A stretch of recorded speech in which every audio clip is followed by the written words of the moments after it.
नमस्कार साथियों। Principle of inheritance and variations के सेकंड नंबर के पार्ट में आज आप और हम लोग मेंडल्स हिस्ट्री पर चर्चा करेंगे। जीजे मेंडल, ग्रेगर जॉन मेंडल, नाम याद कर लीजिए। ग्रेगर जॉन मेंडल एक बहुत ही महानतम साइंटिस्ट थे जिन्होंने हेरिडिटी, आनुवांशिकता के ऊपर सबसे पहले अपने विचार और एक्सपेरिमेंट प्रस्तुत किए थे। इनको फादर ऑफ जेनेटिक्स के नाम से जाना जाता है। ये एक ऐसे वैज्ञानिक भी थे कि इनको जीवित रहते यश और सम्मान नहीं मिल सका था। मृत्यु के बाद इनको फादर ऑफ जेनेटिक्स के नाम से कॉल किया गया। तो सबसे पहले आप और हम लोग इनके जन्म स्थान के बारे में चर्चा करते हैं। Birth place.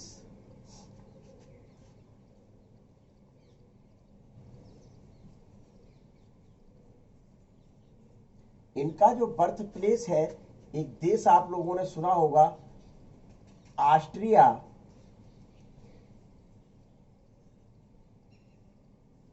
ऑस्ट्रिया देश है। मोराविया,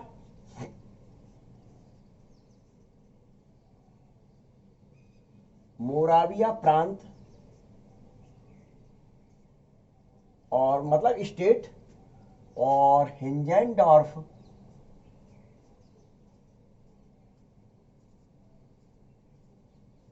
हिंजेनडॉर्फ टाउन प्लेस है, और सिलीसिया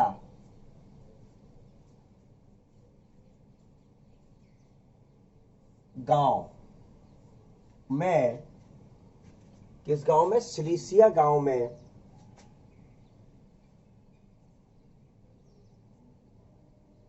22 जुलाई 1822 में हुआ था। यानी ऑस्ट्रिया देश, मोराविया स्टेट, हिंजेनडॉर्फ टाउन प्लेस और सिलीसिया गांव में मुख्य रूप से 22 जुलाई 1822 को इनको जन्म हुआ था। इनके जो फादर थे वो एक सिंपल फार्मर थे, यानी माली का कार्य करते थे। गार्डन में माली का कार्य मुख्य रूप से करते थे। तो इनका जो सामान्य जो एजुकेशन थी वो एक सिंपल प्रकार की एजुकेशन थी। इन्होंने ग्रेजुएट यानी यूजी, जिसको कहा जाता है अंडर ग्रेजुएट के अंतर्गत आता है, यूजी के नाम से जाना जाता है, फिलॉसफी में यूजी की थी। उसके बाद ये चूंकि क्रिश्चियंस धर्म को बिलोंग करते थे, क्रिश्चियंस धर्म को बिलोंग करते थे, इस वजह से इन्होंने ईसाई मठ के विस्तार हेतु कार्य करने का निश्चय किया था 21 वर्ष की आयु में। 21st ईयर के जैसे ये हुए तो इनके दिमाग में आया, क्यों ना हम अपने धर्म के विस्तार हेतु कार्य करें, धर्म हेतु कार्य करें। तो कार्य किया। लेकिन इसके बाद वियना विश्वविद्यालय में, वियना विश्वविद्यालय जो यूनिवर्सिटी थी, वियना में एक यूनिवर्सिटी थी जिसे वहाँ वियना यूनिवर्सिटी के नाम से ही जाना जाता था। तो 2 वर्ष का स्टडी वर्क किया इन्होंने, 2 वर्ष का स्टडी वर्क किया। इसके बाद ब्रून में जो ईसाई मठ होता है उसमें जाकर प्राइस्ट या पादरी के पद पर कार्य करने लगे। क्या? कहां पर? ब्रून में ईसाई मठ में प्राइस्ट या पादरी के पद पर कार्य करने लगे। और उस कार्य के करने के दौरान उन्होंने वहां 8 वर्ष तक, कितने? 8 वर्ष तक 10,000 एक्सपेरिमेंट किए। कितने एक्सपेरिमेंट किए? 10,000 तक एक्सपेरिमेंट किए। और एक्सपेरिमेंट किस प्लांट्स पर किए थे?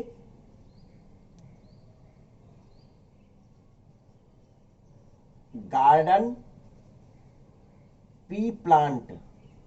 किस पर किए थे? Garden pea plant, Pisum sativum, मीठी मटर के नाम से मुख्य रूप से जाना जाता है। इस पौधे पर ही मुख्य रूप से इन्होंने इतने एक्सपेरिमेंट किए। और इन्होंने अपने जो एक्सपेरिमेंट थे, अपने एक्सपेरिमेंट को एक नोट्स टाइप के बनाए, एक बुक लिखी इन्होंने। और इस नोट्स को इन्होंने 1865 में, कब, 1865 में ब्रून में एक सोसाइटी थी, एक संस्था थी साइंस की, क्या एक सोसाइटी थी, संस्था थी साइंस की, उसको मुख्य रूप से अपने नोट्स प्रदान कर दिए। उस सोसाइटी का नाम था the annual proceeding of the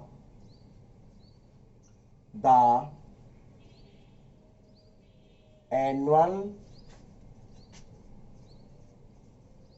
proceeding of the natural history of society of Brunn. क्या, सोसाइटी ऑफ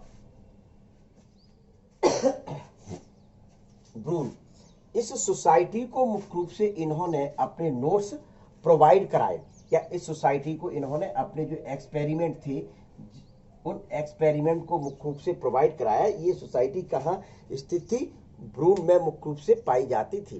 कहाँ स्थित थी? ब्रून में मुख्य रूप से स्थित थी।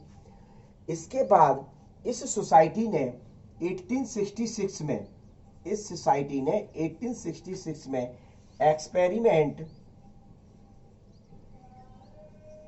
एक्सपेरिमेंट ऑफ प्लांट हाइब्रिडाइजेशन,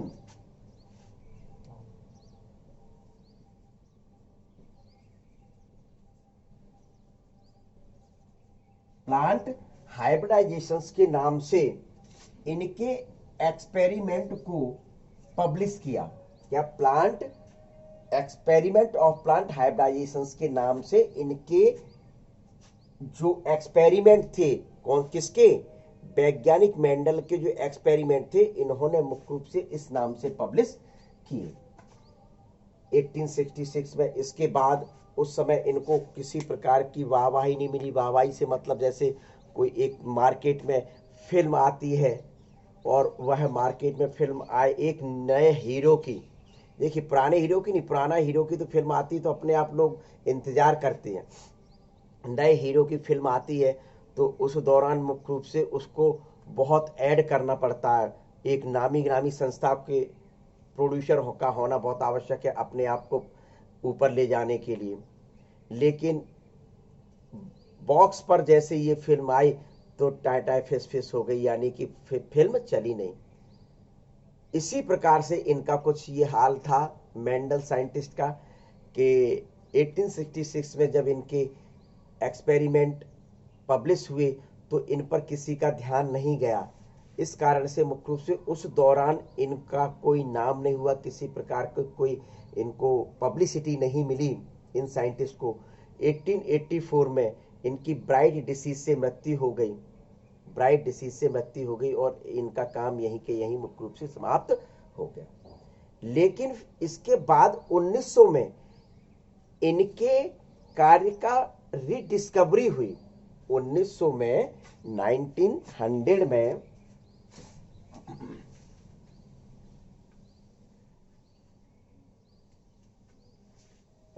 तो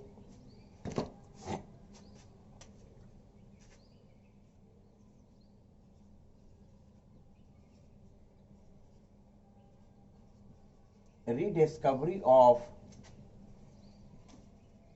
मेंडल वर्क,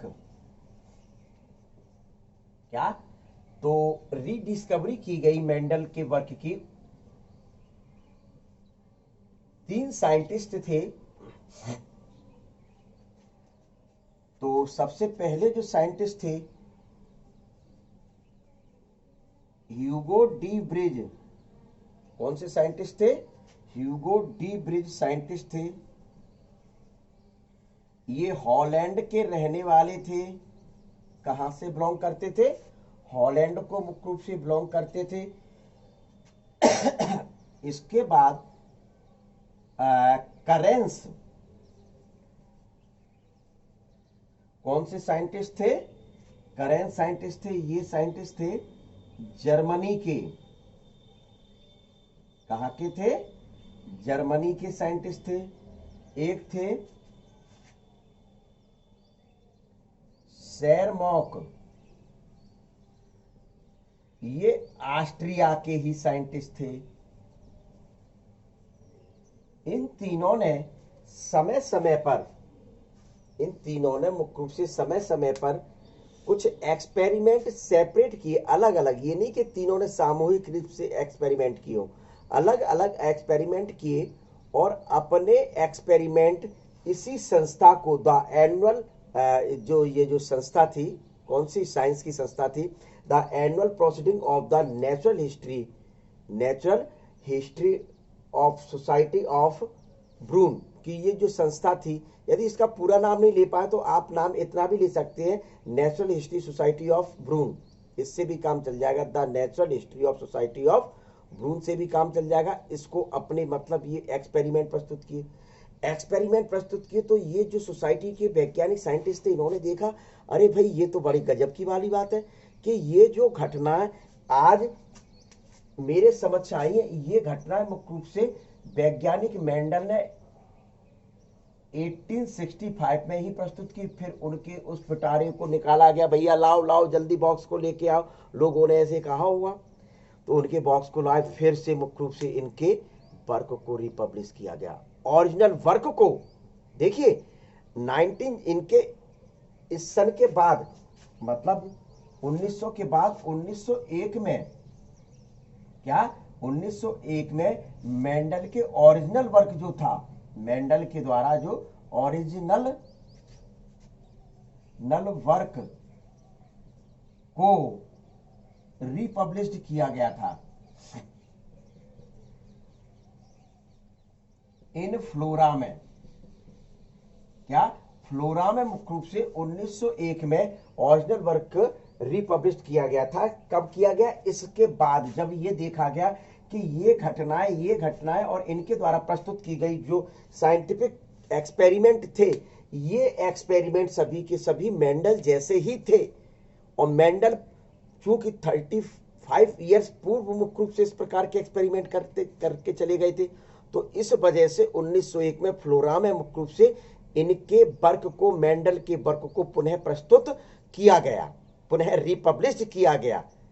अब चूंकि डेथ तो हो चुकी थी, यश और सम्मान तो उस समय मिल नहीं सका था, इस वजह से मुख्य रूप से इनकी सांत्वना प्रदान करने के लिए वैज्ञानिकों ने, सभी ने मुख्य रूप से ये कहा कि ऐसा क्यों ना किया जाए कि इनको आप और हम लोग जेनेटिक्स का फादर कॉल कर दें। तो इस वजह से उस समय से इनको फादर ऑफ जेनेटिक्स के नाम से जाना जाने लगा। तो ये मुख्य रूप से थी इनकी हिस्ट्री। मेंडल्स ने मुख्य रूप से किस समय क्या किया था, ये इनकी हिस्ट्री थी। अब इनका वर्क जो कुछ समय के लिए डला रहा था, 34 ईयर्स तक, उसका क्या कारण था पता है? वैसे तो कारण को अलग बताया जाएगा, लेकिन यहाँ सीधी सीधी एक नगेली साइंटिस्ट थे। नगेली साइंटिस्ट ने मुख्य रूप से मेंडल से कहा, भैया मेंडल जरा सुन तो मेरी बात को। तो बोले जी सर बताएं आप। तो उन्होंने कहा कि ये हॉकविड एक प्लांट्स है, यार्सियम कहा जाता है। कौन सा प्लांट्स? हॉकविड प्लांट्स है, जिसको यार्सियम के नाम से भी जाना जाता है। इस प्लांट पर जो अभी तुमने गार्डन पी प्लांट्स पर एक्सपेरिमेंट किए हैं, इस प्लांट पर जरा करके दिखा दो। मेंडल्स ने इन पर कार्य भी किए, लेकिन किन्हीं जेनेटिक कारण से वो मुख्य रूप से इस पर सक्सेस नहीं हुए। एक सबसे बड़ा यह कारण था 1859 में बॉक्स ऑफिस पर एक बहुत धूम मचाने वाली पिक्चर चल रही थी, बहुत ही महानतम वैज्ञानिक की। डार्विन महानतम वैज्ञानिक थे, ये एक हीरो थे। इन्होंने उस समय एक पुस्तक पब्लिश की थी, the origin of by means of natural selection, the origin of species by means of natural selection, the origin of species by means of natural selection, यानी जीवन की उत्पत्ति से संबंधित एक पुस्तक पब्लिश की थी। क्या उस पुस्तक का, जैसे पिक्चर के फिल्म इंडस्ट्रीज के बॉक्स पर मुख्य रूप से कोई पिक्चर महानतम हीरो की हिट मचाती है, जैसे तो उसी प्रकार ये डार्विन साइंटिस्ट थे। डार्विन बहुत महानतम वैज्ञानिक थे। इन्होंने विकास के बारे में बहुत अच्छा बताया था, या ये कहा जाए विकास के मसीहा थे। विकास के बारे में बताने वाले यही एक ऐसे वैज्ञानिक थे जिन्होंने मुख्य रूप से इनकी फिल्म कोई भी रिलीज करते थे, फिल्म से तात्पर्य एक बुक पब्लिश की जाती थी तो ये बॉक्स ऑफिस पर हिट होती थी। उस समय 1859 में इन्होंने the origin of species by means of natural selection, यानी नेचुरल सिलेक्शन से संबंधित बुक मुख्य रूप से पब्लिश की। और वह उस समय ऐसा धूम मचा रही थी कि लोग बाग, जिस प्रकार से आप और हम लोग हिंदू धर्म में रामायण को पूजते हैं, क्रिश्चियन धर्म में बाइबल को पूजा जाता है, मोहम्मदन धर्म में कुरान को पूजा जाता है, ऐसा उस समय इस बुक को मुख्य रूप से लोग पूजा करते थे।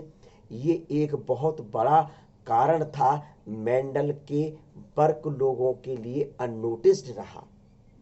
तो अब इसके बाद पार्ट जो 3 है, उस पार्ट 3 में आप और हम लोग मुख्य रूप से मेंडल के सक्सेस होने के कारण पर चर्चा करेंगे।